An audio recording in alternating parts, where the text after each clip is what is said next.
మీరు ముఖ్యంగా ఒక నిమిషం, గత ప్రభుత్వం ఏం చేసిందో మీకు తెలుసు.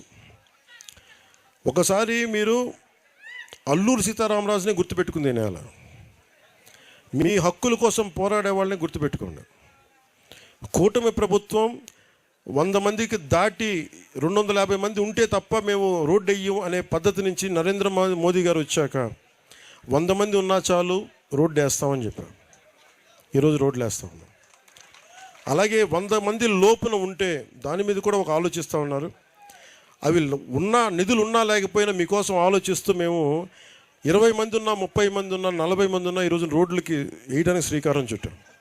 అలాగే మీకు మీరంతా చేసేది ప్రకృతి వ్యవసాయం. ప్రకృతి వ్యవసాయానికి కావాల్సిందే మార్కెటింగ్ కెపాసిటీ కావాలి. 1 సెంటు భూమి కూడా వేస్ట్ అవ్వకుండా మీరు పంటలు పండించగలిగే స్థాయి కనుక వస్తే మీకు గంజాయి వైపు వెళ్ళాల్సిన అవసరమే ఉండదు, మీకు బాగుంటాయి. అలాగే ఆరోగ్య ఫెసిలిటీస్ మటుకు చాలా బాగా చేస్తాం. అంటే నేను జీవో నెంబర్ 3కి ఇది మాట్లాడుతూ ఉన్నా.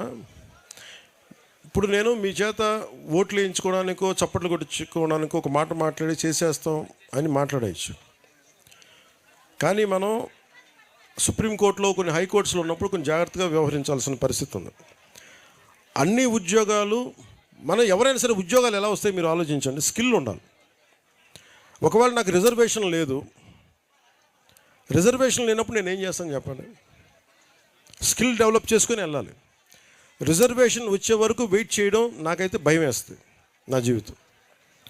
సో నేను మీరు చెప్పిన GO3 ఏదైతే ఉందో దాని గురించి ముఖ్యమంత్రి గారి దృష్టికి తీసుకెళ్తాను.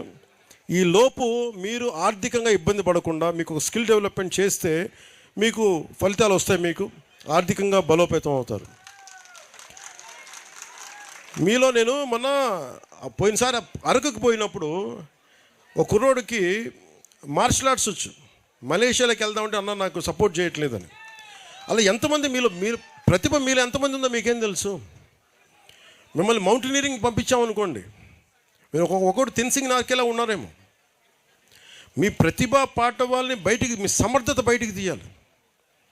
మీరు గొప్ప రన్నర్స్ ఉన్నారేమో, మ్యారథాన్ రన్నర్స్, గోల్డ్ మెడల్ సాధించగలరేమో, మీరు గజీతగాళ్ళు ఉన్నారేమో, సైంటిస్టులు ఉన్నారేమో, లేదంటే గొప్ప IASలు IPSల స్థాయి ఉందేమో, గొప్ప పోలీస్ అధికారుల స్థాయి ఉందేమో. ఇవన్నీ మనకు తెలియదు కదా. అందుకని ఈ ప్రభుత్వం పెట్టింది ఏంటంటే స్కిల్ డెవలప్మెంట్ మీద దృష్టి ఎక్కువ పెట్టింది. హక్కులతో పాటు, జీవోలతో పాటు, కాన్స్టిట్యూషన్ పరంగా, రాజ్యాంగ పరంగా ఎలాంటి హక్కులు లభించేలాగా ముందుకు తీసుకెళ్ళడంతో పాటు స్కిల్ డెవలప్మెంట్ చాలా బాధ్యతగా తీసుకున్నాం.